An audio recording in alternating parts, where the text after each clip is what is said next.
Mari sama-sama kita buka pertemuan majlis ilmu pada malam ini dengan baca Ummul Kitab Al-Fatihah. A'udzubillahi minasyaitonir rajim. Bismillahirrahmanirrahim. Alhamdulillahirabbil alamin arrahmanir rahim maliki yaumiddin. Iyyaka na'budu wa iyyaka nasta'in. Ihdinas siratal mustaqim. Siratal ladzina an'amta 'alaihim ghairil maghdubi 'alaihim waladdallin. Alhamdulillahi rabbil alamin wa bihi nasta'in nahmaduhu wa nasta'inuhu wa nastaghfiruh wa na'udzu billahi min shururi anfusina wa min sayyiati a'malina may yahdihillahu fala mudilla lahu wa may yudlil fala hadiya lahu asyhadu an la ilaha illallah wa asyhadu anna muhammadan 'abduhu wa rasuluh subhanaka la 'ilma lana illa ma 'allamtana innaka antal alimul hakim Rabbi syrah li sadri wa yassir li amri wahlul 'uqdatam min lisani yafqahu qawli. Amma ba'd. Yang dihormati Tuan Imam, seluruh ahli jawatan kuasa masjid, tuan-tuan hadirin dihormati Allah sekalian. Alhamdulillah, syukur kepada Allah Subhanahu wa taala, dengan izin kurnia Allah Subhanahu wa taala kita dapat bersua pada malam ini. Mudah-mudahan sedikit ruang masa yang ada ini dapat dimanfaatkan dengan baik. Wa zakir fa inna dzikra tanfa'ul mu'minin, dan berilah peringatan, mudah-mudahan peringatan ia memberi manfaat kepada orang-orang mukmin.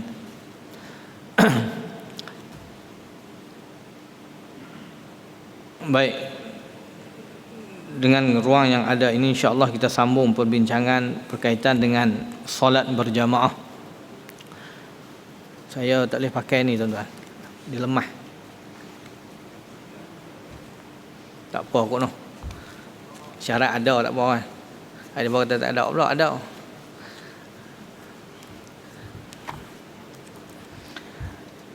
Kita sambung perbincangan solat berjamaah. Biasa solat kuliah subuh, malam ni kita bawa ke kuliah maghrib. Jadi solat jamaah asas kekuatan peribadi masyarakat dan ummah. Mudah-mudahan perbincangan kita yang memberi manfaat kepada kita semua untuk memperbaiki amalan dan kehidupan kita, khususnya berkaitan dengan solat berjamaah yang kita sedang lakukan. Baik.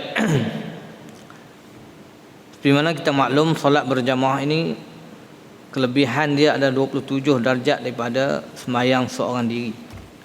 Kita sambung kelebihan 27 kelebihan solat berjamaah ini dalam perbincangan yang kita berhenti dulu. Lama dah berhenti dulu pun kan, berkaitan dengan Allahumma salli ala sayyidina Muhammad.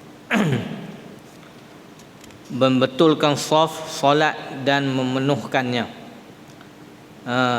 Kelebihan yang ke-13, membetulkan saf solat dan memenuhkannya. Baik. Dalam kitab ini menyebut perbincangan yang seterusnya, kelebihan saf pertama. Solat berjamaah ini berada di saf yang pertama. Selain kelebihan yang telah disebutkan di atas tadi, seseorang yang solat berjamaah juga akan mendapat kelebihan yang cukup besar sekiranya dia berada di dalam saf-saf yang utama. Lebih-lebih lagi saf yang pertama. Saf-saf utama satu, lebih lagi berada di saf yang pertama. Berkenaan dengan kelebihan ini, Rasulullah sallallahu alaihi wasallam telah menjelaskannya dalam beberapa sabdanya. Antara hadis yang menerangkan tentang kelebihan saf pertama itu ialah hadis yang diriwayatkan oleh Al-Bukhari yang berbunyi, An Abi Hurairah anna Rasulullah sallallahu alaihi wasallam qala, "Law ya'lamun nasu ma fid nida'i was-saffil awwal ثم لم يجدوا إلا أن يستهموا عليه لاستحموا." Maksudnya daripada Abu Hurairah radhiyallahu anhu bahawa Rasulullah sallallahu alaihi wasallam bersabda, sesungguhnya jika manusia mengetahui kelebihan yang tersirat di dalam azan dan saf pertama, kemudian mereka tidak dapat memperolehinya melainkan dengan melakukan undian, nescaya mereka akan melakukannya. Ini kelebihan kelebihan yang orang mari solat berjamaah. Orang yang tak mari solat jamaah tak ada lah tu. Kan? Hak ni cerita kelebihan bila mana kita dah datang ke sini. Kita berada. Ni kelebihan hak orang ada dalam ni lah malah ni. Hak tak ada lah kelebihan tu. Kita datang solat berjamaah ni satu kelebihan dah. Datang solat berjamaah, lepas tu berebut pula nak dapat yang pertama, nak ambil sah yang pertama pula, lagi kelebihan yang ada. Ditawarkan lagi dengan kelebihan-kelebihan oleh Allah Subhanahu wa taala. Kan? Tu yang disebutlah hadis ni, jika manusia mengetahui kelebihan yang tersirat dalam saf itu, kan? Nescaya kalau undi pun mereka sanggup buat. Takut ni lepas ni saat kita takut insya-Allah nak kena undi pula. Kan? Tapi setengah orang dia buat biasa aja. Tak apalah, bagilah. Kebanyak. Tapi orang yang dia nak kelebihan tu, undi pun undi je. Kan? Undi pun undi, dia nak buat apa? Alang-alang. Kan? Berada di tempat yang dah mendapat kelebihan tadi, memang kita nak ambil sungguh-sungguh. Kan? Fastabaqul khairat, nak berlumba-lumba nak ambil kebaikan tu sungguh. Peluang hak dihidangkan. Bukan semua orang boleh mari ni. Nak boleh datang, tambah musim-musim sekarang ni cukup mencabar. Baru nak hilang, orang panggil apa? Hilang apa? Trauma. Kan? Baru nak pulih balik, nak tarik orang main-main Jumaat ni. Baru rasa nak boleh tarik kan. Lama berapa bulan dah orang tak sembahyang Jumaat. Nak boleh datang balik pun pelan-pelan. Hak duk takut banyak lagi. Rasa pun nak pulih je. Rasa nak ketat balik pula. Kan? Rasa nak ketat balik pula, hilang lagi setengah. Kan? Bukan senang. Kita duk ingat hak dulu ni ramainya orang duk bising nak semayang berjamaah tak boleh datang tak boleh datang masjid. Hak masa tak boleh datang tu, bising di luar tu. Hak yang bising tu pun jarang mari pun. Kan? Orang hak selalu mari dia faham dah. Orang hak jarang-jarang mari tu tak faham dah, tak mari, tak mengaji. Dia yang duk bising lebih. Tak ada kerja. Kan, dah duduk dengan handphone je, tak ada kerja, duk tulis dalam Facebook itu. Kan? Buat apa di pasar, market, pasar boleh orang ramai, buat apa masjid tak boleh. Pening. Kan? Bila orang buka, buat apa tak mari. Ada orang buka dah. Bila buka, sampai Menteri Agama sebut, kan, masih lagi kurang orang datang solat berjamaah. Kita duk rasa berpusu-pusu, berlumba-lumba orang berebut nak mari. Tak juga. Kan? Ni nak ketat balik lepas ni, kurang pula. Ada setengah tempat lagi tak sembahyang Jumaat lagi. Dia tak pergi sembahyang Jumaat lagi, ada setengah tempat. Orang setengah individu buat apa? Dia duduk dalam masa dia kata PKP lagi. Dia duduk rasa PKP lagi. Dia kata tak pergi pun tak apa. Kan? Sedangkan arahan dah dikeluarkan, sesiapa yang tak datang solat Jumaat berdosa besar. Hak pemerintah tanggung dulu, habis dah. Sekarang dah buka ruang seluas-luasnya, tak cukup masjid, pergi surau. Buat di surau pula. Tu pun ada lagi yang tak ni. Dia duk ambil kesempatan lagi. Hak duk biasa hari Jumaat tu macam hari-hari yang lain. Kan? Duk buat kerja macam biasa je, tak ingat nak sembahyang. Sedangkan arahan dah dikeluarkan. Ni peringatan ni. Tapi kelebihan orang yang datang masjid ni, bila alang-alang dah datang kelebihan kita menunaikan solat berjamaah, maka ambillah kelebihan sah yang pertama ini. Itu yang hadis pertama disebut di sini. Jika mereka manusia ni mengetahui kelebihan berada di sah yang pertama ini, nescaya mereka sanggup mengundi. Kan? Nak dapatkan sah yang pertama tadi.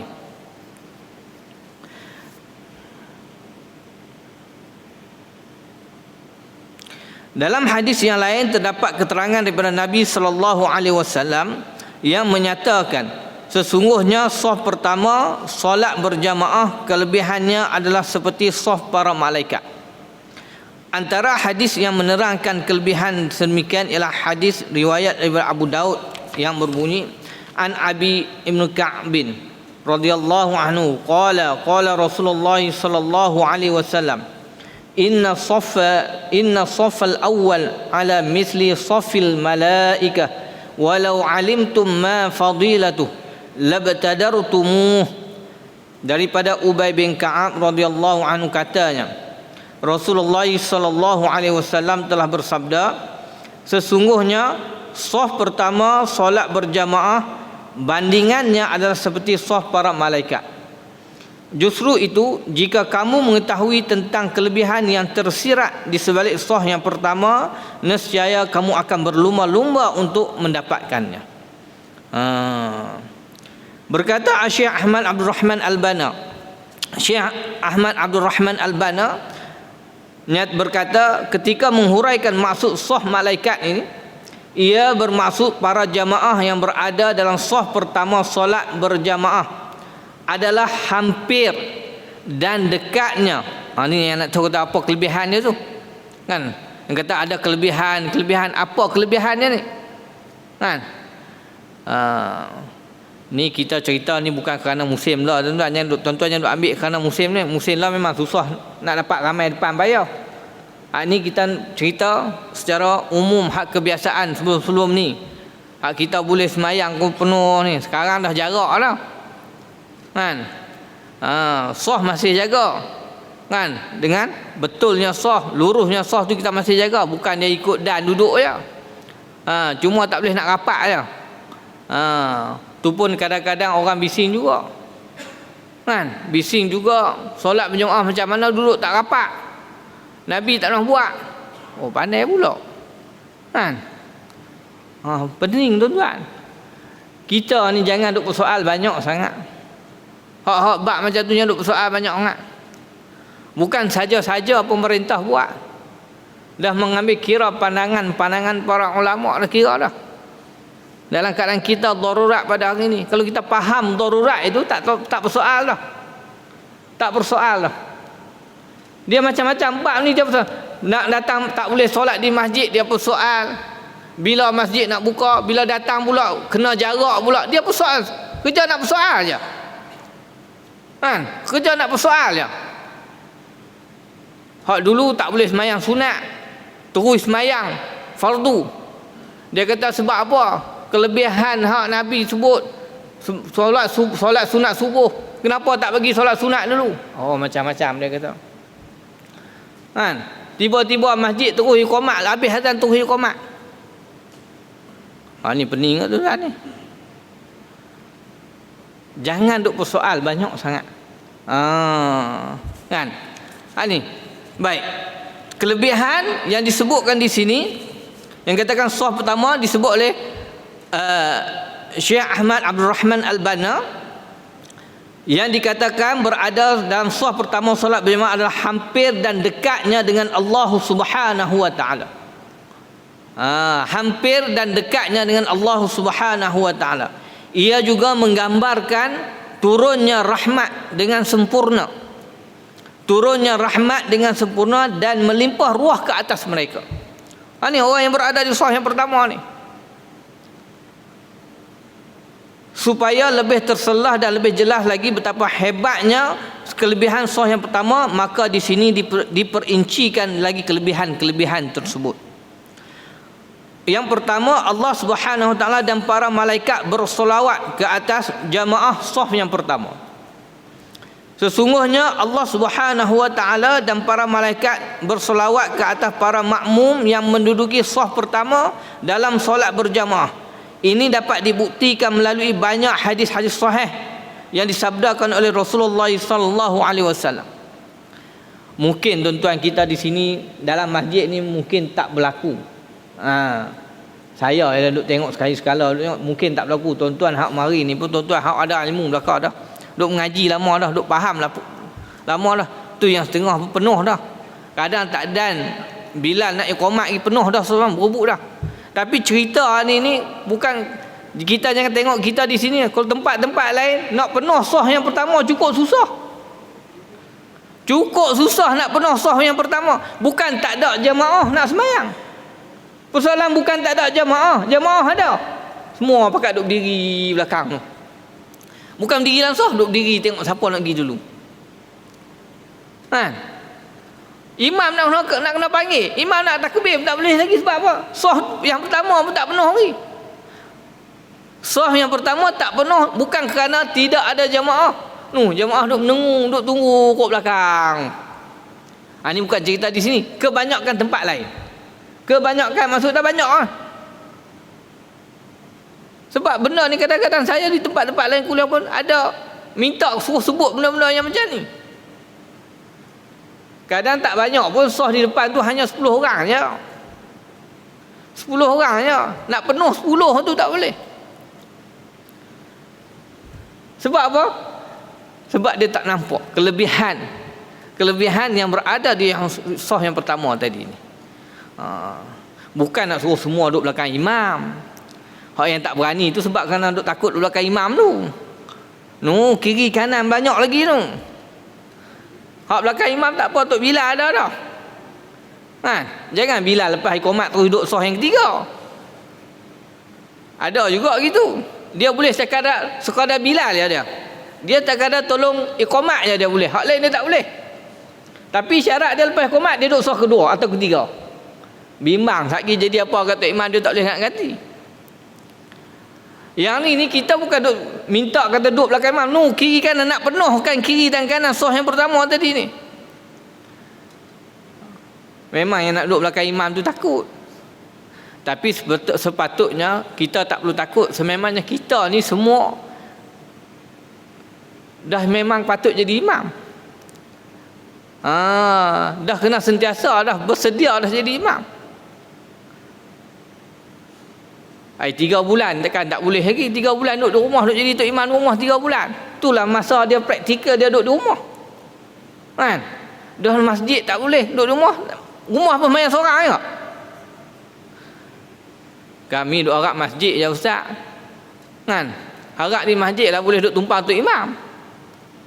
Sebab kami tak boleh jadi tok imam. Tu saya bila teringat ni solat ni tuan-tuan. Tu kita tengok kita dah lalui Ramadan. Saya rasa ramai orang tak sembahyang tarawih tahun ni. Ramai tak sembahyang tarawih. Sebab tak boleh jadi imam. Satu nak kena jadi imam untuk isteri, keluarga. Ataupun dia seorang nak buat dia seorang pun tak boleh. Dia kata nak baca apa? Dia kata boleh baca Qul huwallah, Qul a'udzu falaq, Qul a'udzu binnas. 3 rakaat aja. Tak cukup nak boleh buat 8. Paling kurang 8. Tu yang akhir kali tak semayang tarawih. Dia tak semayang, isteri tak semayang, anak. Tak ada, kelebihan Ramadan berlalu begitu saja je. Sedangkan Ramadan pada kali ini kita nak berdoa sungguh-sungguh, nak mohon keampunan dengan Allah Subhanahu Wa Taala dengan kelebihan yang diberikan kita berada di rumah ni, nak minta sungguh-sungguh agar dijauhkan segala penyakit yang melanda musibah kepada kita ni. Nak minta semua tapi tak buat. Tak buat sebab apa? Sebab tak mampu. Buat tak buat apa? Tak erti. Muhasabah lah 3 bulan tu tuan-tuan. Ni kalau nak jadi pula ni, ambil lah pengajaran. Ambil pengajaran. Kan? Bukan mesti baca surah sah semayang. Baca Fatihah je. Lepas baca Fatihah tu. Kan? Kalau ulang surah yang sama pun tak salah kan? Kita jangan buat rasa bersalah pula. Tak perlu. Baca surah yang sama. Rakaat pertama Qul huwallah, rakaat kedua Qul a'udzu falaq, rakaat ketiga Qul huwallah balik. Ikutlah. Ulang saja. Yang penting kita nak semayang. Semayang dengan menghadirkan kekhusyukan tadi. Kan? Dalam diri. Baik. Ni yang katakan kelebihan solat Allah Subhanahu Wa Taala bila berada di sah yang pertama ini, Allah Subhanahu Wa Taala dan para malaikat berselawat ke atas jemaah yang sah yang pertama ini. Baik. Antara hadis yang telah diriwayatkan oleh Ahmad bin Hanbal yang berbunyi an Abi Umamah radhiyallahu anhu qala Rasulullah sallallahu alaihi wasallam inna Allah wa malaikatahu yusalluna 'ala as-saffi wal awwal faqalu ya Rasulullah wa 'ala tsani qala Rasulullah sallallahu alaihi wasallam innallaha wa malaikatahu yusalluna 'ala as-saffil awwal qalu ya Rasulullah wa 'ala tsani qala wa 'ala tsani. Daripada Abu Umamah radhiyallahu anhu katanya Rasulullah sallallahu alaihi wasallam telah bersabda, sesungguhnya Allah Ta'ala dan para malaikatnya bersolawat ke atas para jamaah yang berada di dalam saf pertama solat berjamaah. Sahabat bertanya, wahai Rasulullah, bagaimanakah dengan saf yang kedua? Kan? Para sahabat tanya, bagaimana dengan saf yang kedua? Jawab Rasulullah, sesungguhnya Allah Subhanahu wa Ta'ala dan para malaikatnya bersolawat ke atas saf yang pertama. Rasulullah ulang lagi. Kali kedua mereka bertanya, Rasulullah jawab kata, Allah Subhanahu wa Ta'ala dan para malaikat bersalawat ke atas saf yang pertama. Sahabat bertanya lagi, wahai Rasulullah, bagaimana dengan saf yang kedua? Lalu Rasulullah menjawab, ya, begitu juga dengan saf yang kedua. Ni nak elak daripada kita duk bubuk lagi tuan-tuan ni. Ni nak elak ni jawapan nak elak daripada kita duk bubuk lagi semua pakai duduk yang saf pertama semua ni. Dia kata kami nak hak pertama je, hak kedua tak nak. Dak. Hadis ni memberi gambaran kepada kita, memberi maksud kepada kita. Yang pertama tu lebih utama tu Nabi sebut dua kali, hak pertama nak suruh ambil yang pertama. Sahabat tanya lagi, bagaimana yang kedua? Ya, yang kedua juga Allah Subhanahu wa Ta'ala dan malaikat berselawat juga kepada orang yang berada di saf yang kedua. Lambat sikit lah kan. Yang maksud kata kalau kita berada dah penuh dah saf yang pertama, duduk saf kedua pun ya Allah Subhanahu wa Ta'ala dan malaikat berselawat juga ke atas kita yang berada di saf yang kedua dan saf yang seterusnya kemudian lah.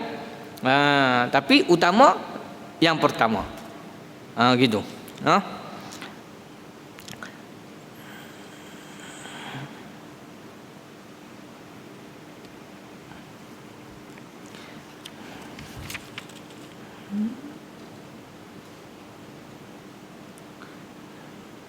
Baik. Jadi ada beberapa hadis yang disebut kelebihan orang yang berada di saf dan diulang. Sama ada yang disebut oleh Imam Ahmad dalam hadis yang berbunyi daripada Nu'man bin Bashir radhiyallahu anhuma qala sami'tu an-nabiy sallallahu alaihi wasallam yaqulu innallaha wa malaikatahu yusalluna 'ala as-saffil awwal aw as-sufufil ula. Daripada Nu'man bin Bashir radhiyallahu anhuma katanya, aku dengar Rasulullah sallallahu alaihi wasallam bersabda, sesungguhnya Allah Ta'ala dan para malaikatnya berselawat ke atas para jamaah yang berada di saf yang pertama atau para jamaah yang berada di saf yang pertama. Begitu juga hadis yang diriwayatkan oleh Abu Daud dan An-Nasa'i yang menyebut perkara yang sama juga, kelebihan orang yang berada di saf yang pertama. Baik. Berkata Al-Raghib Al-Asfahani, makna Allah Ta'ala bersolawat ke atas mereka ialah Allah Ta'ala membersihkan dosa-dosa mereka. Yang diberi maksud kata Allah Subhanahu wa Ta'ala bersolawat ini ialah Allah Ta'ala membersihkan dosa-dosa mereka. Yang dimaksudkan dengan para malaikat bersolawat ke atas mereka ialah para malaikat mendoakan keampunan dan rahmat untuk mereka. Di sisi Allah Subhanahu wa Ta'ala, Allah Ta'ala mengampunkan dosa-dosa orang yang berada di saf yang pertama. Di sisi para malaikat mendoakan keampunan dan rahmat untuk mereka yang berada di saf yang pertama ini. Itu kelebihan dia. Kan? Jadi beruntunglah orang yang berada di saf-saf yang terkedepan dalam solat berjamaah ini. Kan? Sebab Allah Subhanahu wa Ta'ala menyucikan dosa-dosa, kan, dan malaikat mendoakan keampunan dan rahmat untuk mereka. Ini kelebihan kepada kita tuan-tuan. Kelebihan kita, alang-alang kita dah mari berada di masjid ni, niat solat berjamaah tu pun pahala dah besar dah, kan. Maka kita ambil lagi peluang yang terhidang di depan mata kita ni, maka kita ambil berada di saf yang pertama tadi. Baik. Tu yang berkaitan kelebihan berada di saf yang pertama. Baik, seterusnya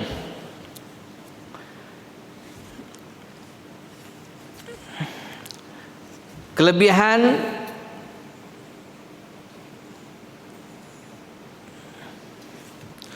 yang seterusnya, kelebihan 27 yang dikatakan 27 kelebihan solat berjamaah ini ialah menjawab kata-kata ketika bangkit daripada rokok.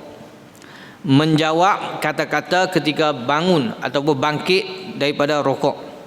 Berkata Al-Hafiz Ibn Hajar mengenai kelebihan ini, menjawab ucapan ketika menyebut Sami Allahu liman hamidah. Sami Allahu liman hamidah. Kelebihan ini kalau dilihat dengan mata kasar dan difikirkan secara logik, kelebihannya nampak tidak seberapa. Kerana hanya menjawab ucapan ketika bangun, ketika bangkit daripada rokok. Tetapi apabila kita menyelongkar hadis-hadis sahih, baru kita sedar betapa besarnya fadilat yang tersirat di sebalik menjawab ucapan tersebut. Kan nampak macam mudah saja. Kita ambil ringan dia menjawab, kan, Sami Allahu liman hamidah. Semakin banyak bilangan rakaat solat, maka semakin banyak peluang akan terbuka untuk kita, kerana ia berlaku setiap kali bangkit daripada rokok. Antara hadis-hadis yang disebut yang menceritakan tentang kelebihan menjawab ucapan selepas rokok dan perkara-perkara yang berkaitan dengannya adalah seperti berikut. Yang pertama, hadis yang pertama, an Abi Hurairah radhiyallahu anhu anna Rasulullah sallallahu alaihi wasallam qala idza qala al-imam sami Allahu liman hamidah faqulu Allahumma rabbana lakal hamd fa innahu man wafaqa qawluhu qawlal malaikah ghufira lahu ma taqaddama min dhanbi.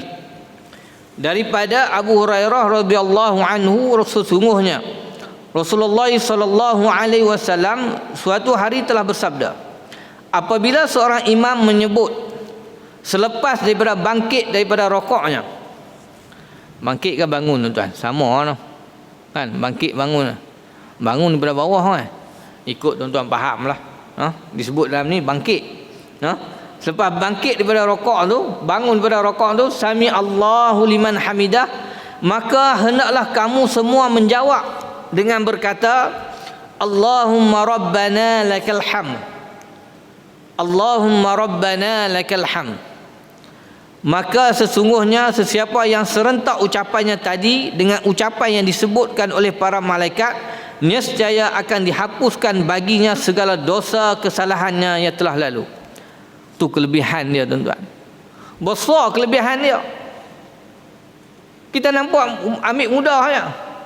Sedangkan kan para nescaya akan dihapuskan baginya segala dosa kesalahannya yang telah lalu. Kan? Allahumma rabbana lakal hamd. Hadis yang kedua, an Rifa'ah ibn Rafi' Az-Zuraqi radhiyallahu anhu qala kunna yawman nusalli wara'a an-nabiy sallallahu alaihi wasallam falamma rafa'a ra'sahu min ar-ruk'ah qala sami Allahu liman hamidah qala rajulun wara'ah rabbana walakal hamd hamdan katsiran tayyiban mubarakan fihi falamma sarafa sallallahu alaihi wasallam qala manil mutakallim qala ana qala ra'aitu bid'atan wa thalathina malakan yabtadirunaha ayyuhum yaktubuha awwal. Daripada Rifa'ah bin Rafi' Az-Zuraqi radhiyallahu anhu katanya, suatu hari kami telah bersolat bersama-sama Nabi sallallahu alaihi wasallam. Suatu masa ketika mengangkat kepalanya daripada rokok, baginda sallallahu alaihi wasallam lantas menyebut Sami Allahu liman hamidah. Tiba-tiba seorang lelaki di belakangnya selepas bangkit daripada rokok menyebut Rabbana lakal hamd hamdan katsiran tayyiban mubarakan fih. Setelah selesai solat, Rasulullah sallallahu alaihi wasallam lalu berpaling ke belakang sambil bertanya, siapakah antara kamu yang menyebutkan perkataan tadi ketika solat? Jawab lelaki tersebut, saya. Rasulullah sallallahu alaihi wasallam lantas bersabda, aku telah melihat ada seramai lebih daripada 30 orang para malaikat sedang berebut-rebut untuk menjadi orang yang paling awal menulis ucapan tadi. Itu kelebihan dia. Boleh tambah tuan-tuan, kita tengok ada huraian yang ke depan nanti. Bukan sekadar Rabbana lakal hamd. Jadi orang yang berada di belakang Nabi ni dia sebut kan? Dia tambah lagi, hamdan katsiran tayyiban mubarakan fi. Habis sudah semayang, Nabi tanya, siapa yang sebut tadi ni? Nabi tanya. Bila dia jawab, saya yang sebut, maka Nabi bersabda, lebih kurang 30 orang para malaikat berebut-rebut nak menjadi orang yang paling awal menulis ucapan tadi ni. Kan? Nak menulis ucapan tadi ni. Ucapan apa dia? Rabbana lakal hamd hamdan katsiran tayyiban mubarakan fi. Kan? Tu satu tambahan. Hak tadi Allahumma rabbana lakal hamd. Lepas tu yang kedua, Rabbana lakal hamd hamdan katsiran tayyiban mubarakan fi. Baik. Seterusnya hadis yang ketiga.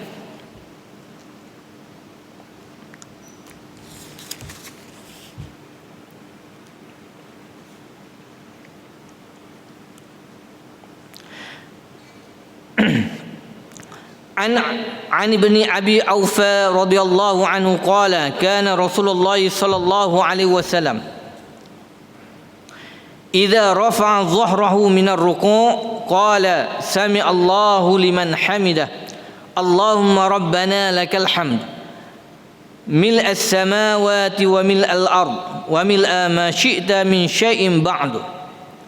Maksudnya daripada Ibnu Abi Aufa radhiyallahu anhu katanya adalah Rasulullah sallallahu alaihi wasallam apabila mengangkatkan kepalanya daripada rakaat, baginda menyebut sami Allahu liman hamidah Allahumma rabbana lakal hamd mil'as samawati wa mil'al ard wa mil'a ma syi'ta min syai'in ba'du. Tu ni tambahan lagi kan. Saya sebut gini ya tuan-tuan, memang tuan-tuan tak ada nak ingat, tuan-tuan balik cari je lah. 3 kali ulang terus ingat, hebatlah tuan-tuan. Hak tak pernah duk sebut, hak duk biasa sebut Rabbana lakal hamd kan. Malah ni tambah hak tadi ni kan, hamdan katsiran tayyiban mubarakan fih tadi ni pun tak pernah nak ingat, ni tambah lagi pula ni kan. Tuan-tuan balik carilah, boleh hafal kan. Balik cari, tak masalah, saya sebut je. Nak ulang banyak nak kali, nak ingat tak ada ingat malam ni kan. Baik.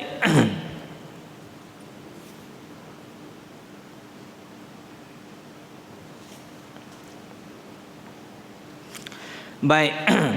Seterusnya hadis yang disebutkan lagi, an Abi Sa'id Al-Khudri radhiyallahu anhu qala kana Rasulullah sallallahu alaihi wasallam idza rafa'a ra'sahu min ar-ruku' qala rabbana lakal hamdu mil'as samawati wal ard wa mil'a ma syi'ta min syai'in ba'du ahlas sana'i wal majd ahaqqu ma qala al-'abdu wa kulluna laka 'abdun Allahumma la mani'a lima a'taita wa la mu'tiya lima mana'ta wa la yanfa'u dzal jaddi minkal jaddu. Daripada Abu Sa'id Al-Khudri radhiyallahu anhu katanya, Rasulullah sallallahu alaihi wasallam apabila mengangkatkan kepalanya daripada rakaat, maka baginda akan menyebut Rabbana lakal hamd mil'as samawati wal ard wa mil'a ma syi'ta min syai'in ba'du ahlas sana'i wal majd ahaqqu ma qala al 'abdu wa kulluna laka 'abdu Allahumma la mani'a lima a'taita wa la mu'tiya lima mana'ta wa la yanfa'u dzal jaddi minkal jaddu.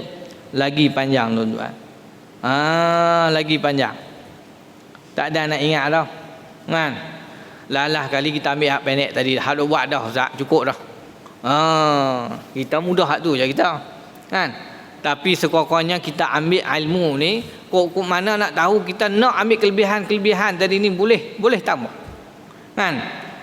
Berdasarkan kepada riwayat-riwayat di atas ni, Imam An-Nawawi telah menyatakan bahawa disunatkan bagi seorang menyatukan semua zikir-zikir yang telah disebutkan tadi ni. Boleh satukan semua tadi, tidak ada masalah. Kan? Baik. Kita tengok lagi. Ada lagi dia sebut, tuan-tuan, bagi agak-agak kita faham betul. Kan? Jangan terkeliru. Baik. Oleh itu apabila bangkit daripada rakaat, maka sebaik-baik zikir yang patut dibaca, Sami Allahu liman hamidah Rabbana walakal hamd hamdan katsiran tayyiban mubarakan fih mil'as samawati wa mil'al ard wa mil'a ma syi'ta min syai'in ba'd ahlas sana'i wal majd ahaqqu ma qala al 'abd wa kulluna laka 'abd Allahumma la mani'a lima a'taita wa la mu'tiya lima mana'ta wa la yanfa'u dzal jaddi minkal jadd. Tu apabila Imam Nawawi kata boleh himpun semua sekali tadi ni dan sebut ni hak panjang. Kan? Imam Nawawi sebut lagi. Tu kata kena tengok habis. Imam Nawawi sebut lagi apabila seseorang itu ingin membaca sebahagiannya sahaja, kan, tak nak baca semua, nak baca sebahagiannya, maka sebaik-baik zikir yang perlu dibaca, kan, apabila bangun daripada rakaat tadi, nak baca sebahagiannya, baca Sami Allahu liman hamidah Rabbana walakal hamd mil'as samawati wa mil'al ard wa mil'a ma syi'ta min syai'in ba'd. Tu Imam Nawawi kata hak ni hak sebahagian. Nak baca sebahagian pun tidak ada masalah. Baik. Hak tu hak sebahagian. Ataupun nak baca hak pendek kali. Kan? Nak yang pendek, Sami Allahu liman hamidah Rabbana walakal hamd. Ada tuan-tuan disebut dalam ni. Hak paling pendek, dan memang hak ni ada amal dah pun. Kan? Kalau tak ada hak ni pun tak ada juga, tak tahulah tuan-tuan, lama dah duduk sembahyang. Kan, kok malam ni baru dengar. Kan, tiba-tiba baru dengar ya ustaz malam ni. Berat jadi berat jugalah. Kan, yang ni disebut zikir apabila bangun ingin baca yang paling pendek, Sami Allahu liman hamidah Rabbana walakal hamd. Kan, jadi tak perlu usah hatilah. Hak duk baca dah selama ni yang usah hati. Kan, memang ada tu sebut sebagai bacaan yang pendek. Baik. Imam Nawawi menambah. Imam Nawawi sebut lagi, ketahui olehmu sesungguhnya semua zikir-zikir di atas disunatkan membacanya bagi makmum dan orang yang solat bersendirian. Hak panjang-panjang tadi ni. Cuma disunatkan hanya membaca sebahagian sahaja. Baca sebahagian saja yang mana? Sami Allahu liman hamidah Rabbana walakal hamd mil'us samawati wa mil'al ard wa mil'a ma syi'ta min syai'in ba'd. Hak nak jadi tu imam tak digalakkan baca. Sembahyang seorang boleh. Hatta menjadi makmum dia boleh juga nak baca sebahagian tu. Dia sempat lagi masa. Kan? Makruh hukumnya membaca melebihi kadar di atas. Nak baca hak panjang tadi ni makruh kalau sembahyang ramai penyual tak sesuai. Sembahyang seorang tak apa. Zikir hak panjang tadi ni. Jadi kalau ni dia makruh baginya melebihi kadar yang di atas tadi. Kadar tadi apa dia? Sami Allahu liman hamidah Rabbana walakal hamd mil'as samawati wa mil'al ard wa mil'a ma syi'ta min syai'in ba'd. Cukup dekat tu je. Nak baca panjang hak lebih pada tu tadi ni, baca seorang, sembahyang seorang. Sembahyang ramai hak cukup yang sakat tu saja. Sambung sakat mil'as samawati wa mil'al ard wa mil'a ma syi'ta min syai'in ba'd. Cukup.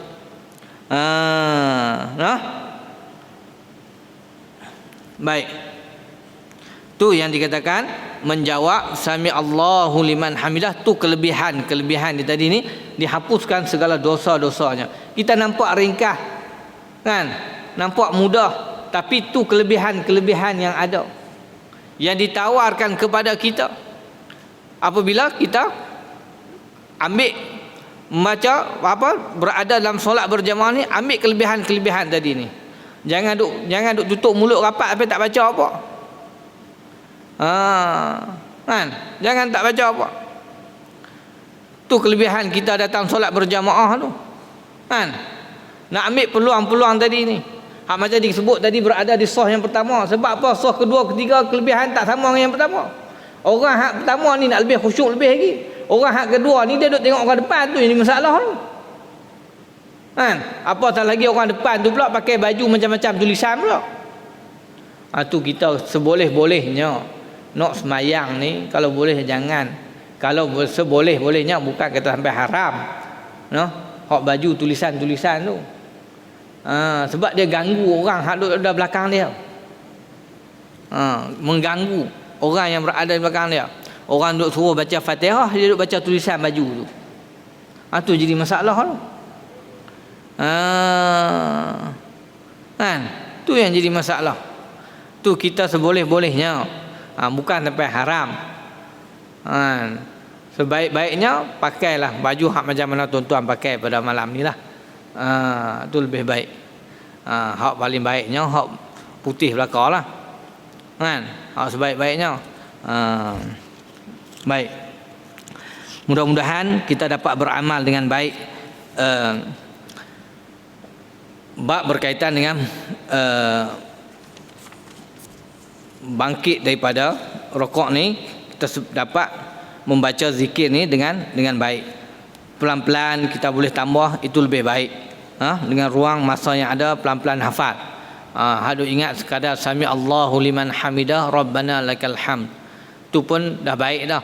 Tapi nak baik lagi, dalam kita duk belajar menuntut ilmu ni, kita cubalah kan, kita cuba ambil kelebihan itu.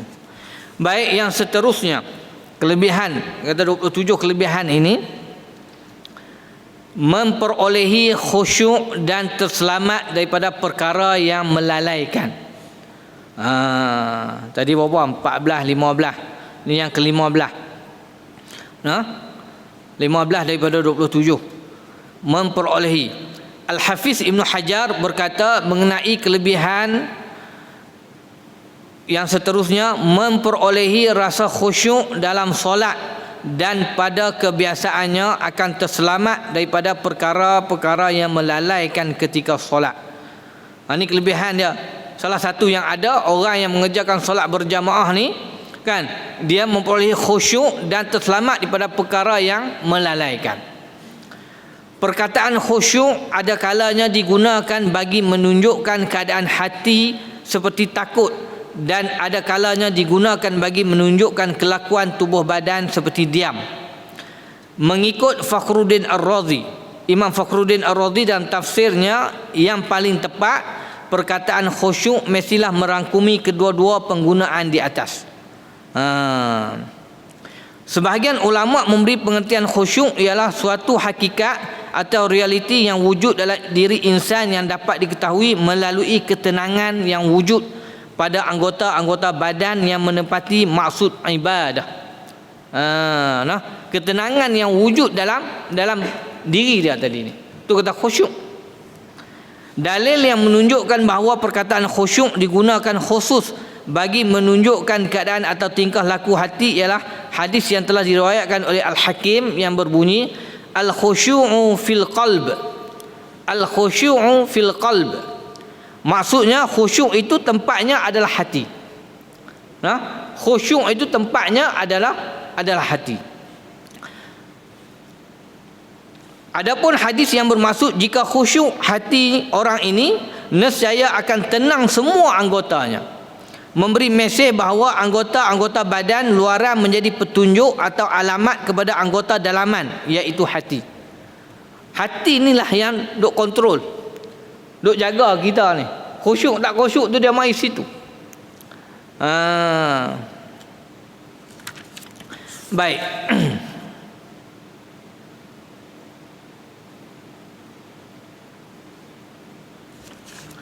Bagi menguatkan kenyataan di atas, cuba perhatikan pada dua hadis yang berikut. An Mujahid qala kana ibnu Zubair radhiyallahu anhuma idza qama fi shalah ka'annahu 'ud. Daripada Mujahid katanya, adalah Abdullah bin Zubair radhiyallahu anhuma, apabila menunaikan solat dilihat keadaannya adalah seperti kayu. Nak menggambarkan kekhusyukan tadi ni, nak menggambarkan kekhusyukan dari seseorang tadi ni, bila dia dirikan solat seolah-olah keadaan dia tadi macam kayu. Tuan-tuan nampak gambaran kayu macam mana? Kayu duduk gitu lah. Hadis yang lain, ra'a Sa'id bin al-Musayyib rajulan ya'bathu fi salatihi faqala law khashi'a qalbu hadha khashi'at jawarihu. Maksudnya, suatu ketika Sa'id bin al-Musayyib telah melihat seorang lelaki sedang bermain-main dalam solatnya. Lantas dia pun berkata, seandainya hati lelaki ini berada dalam khusyuk, nescaya akan diam dan tenanglah segala anggota luarannya. Jadi apa yang dimaksudkan di sini, anggota badan luaran menjadi petanda dan isyarat khusyuknya solat seseorang itu. Oleh itu Rasulullah SAW memerintahkan para sahabatnya supaya menyempurnakan rakaat dan sujud mereka, seperti mana sebagaimana riwayat daripada Al-Bukhari yang berbunyi, an Anas bin Malik radhiyallahu anhu anin Nabi sallallahu alaihi wasallam qala aqimur ruku'a was sujud fa wallahi inni la arakum min ba'di wa rubbama qala min ba'di dhuhri idza raka'tum wa sajadtum. Daripada Anas bin Malik radhiyallahu anhu daripada Nabi sallallahu alaihi wasallam, sabdanya, sempurnakanlah rakaat dan sujud kamu. Demi Allah, sesungguhnya aku dapat melihat kamu dari arah belakangku apabila kamu rakaat dan sujud. Kan? Reaksi bentuk anggota badan luaran kita menjadi petanda isyarat khusyuk je solat seseorang tadi ni. Dia boleh melakukan, contohnya dekat rakaat dengan sujud dia boleh buat dengan baik. Situ salah satu tanda dia. Kan? Ni kadang-kadang kita ni hak rakaat sujud, kadang tak ada rakaat, tak ada sujud lagi. Sekejap dia garu kepala, sekejap dia garu punggung, macam-macam garu lah. Kan? Sebab duk garu tadi tu, dia bila dia garu dia main macam-macam pemikiran lah. Tak pernah tenang. Biasanya budak-budak, bukan kata budak-budak je duk buat macam tu, bukan kata kanak-kanak saja, hak orang tua pun jadi.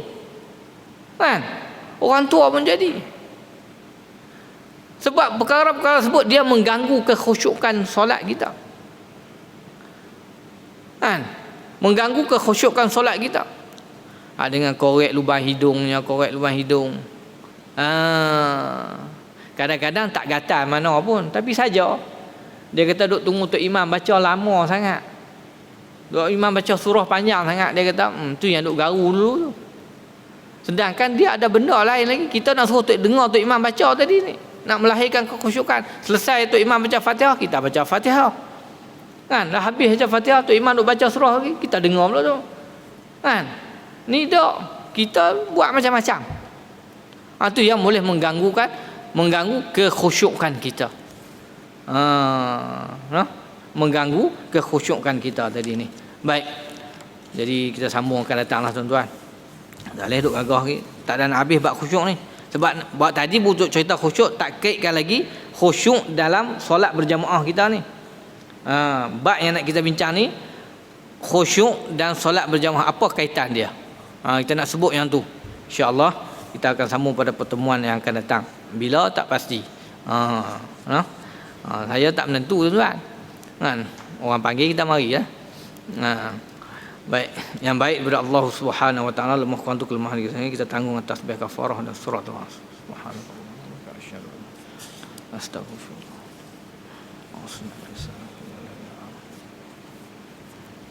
Bismillahirrahmanirrahim. Allahumma faqihna fid din wa 'allimna ta'wil wa hdina siratal mustaqim. Siratal ladzina an'amta 'alaihim minan nabiyyin was-siddiqin wasyuhada'i was-shalihin wa hasuna ulaika rafiqa ya arhamar rahimin. Walhamdulillah. Wallahu a'lam. Assalamualaikum warahmatullahi